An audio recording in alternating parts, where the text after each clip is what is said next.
In America and around the world in general, sex education and health education in general seem to be very taboo and controversial subjects. In the United States and around the world in general, sex education is taught between middle school and high school, which is between grades 12 and 6, according to the National Committee of State Legislatures. I believe that's too late. School curriculum should be earlier, and sex education should be taught earlier, as well as health education. And the curriculum should be more inclusive and change for the times. My topic today is sex education and how it can be improved.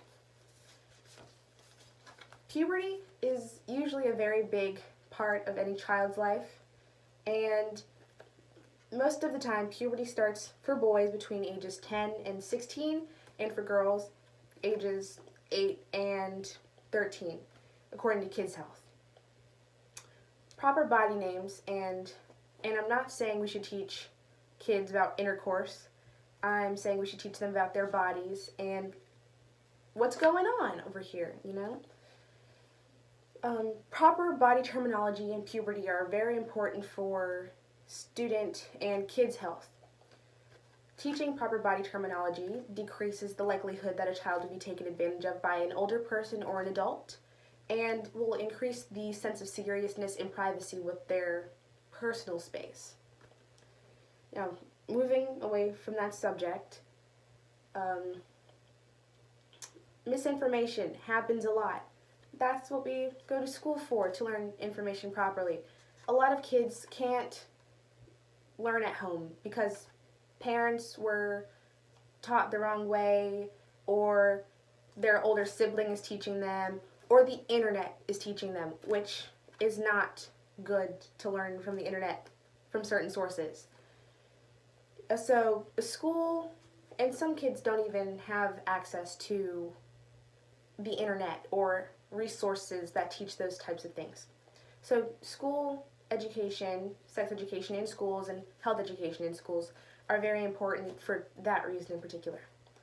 Now, after high school, the curriculum changes to favor safe sex, drugs, and STIs. During the safe sex portion, as I know, abstinence is taught very often. It's one of the main things that's taught during the sex education course. We shouldn't teach abstinence as much as it's taught right now. Abstinence doesn't help. Teenagers are going to be tempted either whether you teach them to have sex or teach them not to. So the goal is to teach teenagers what safe sex is, what contraceptives to use, how to be safe and protected if you're going to do that. According to a study done by the CDC, cited this from the National Conference of State Legislatures.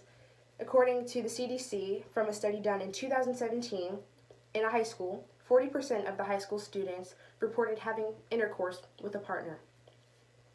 And while 40% of those students is not majority, it's a lot. Now, 9.7% of those 40% reported having sex with 4 or more partners, according to the National Conference of Legislature.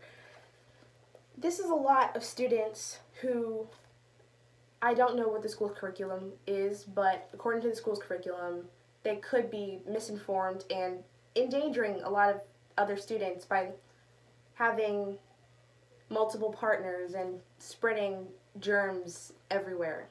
So just teaching more ways to be safe while you engage in activities with other people would be better than to teach not to have sex. Lastly, sex education currently is not very inclusive.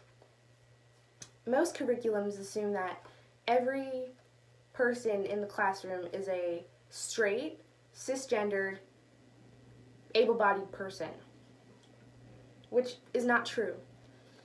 Sex education does not teach sex education for people with disabilities or for LGBTQIA+ people, which I think should be changed and improved. In conclusion, sex education needs a lot of improvement when it comes to inclusivity and teaching younger age ranges about their bodies before puberty happens. Properly learning terms is very important, and better safe sex education is important. Safe sex is for the future.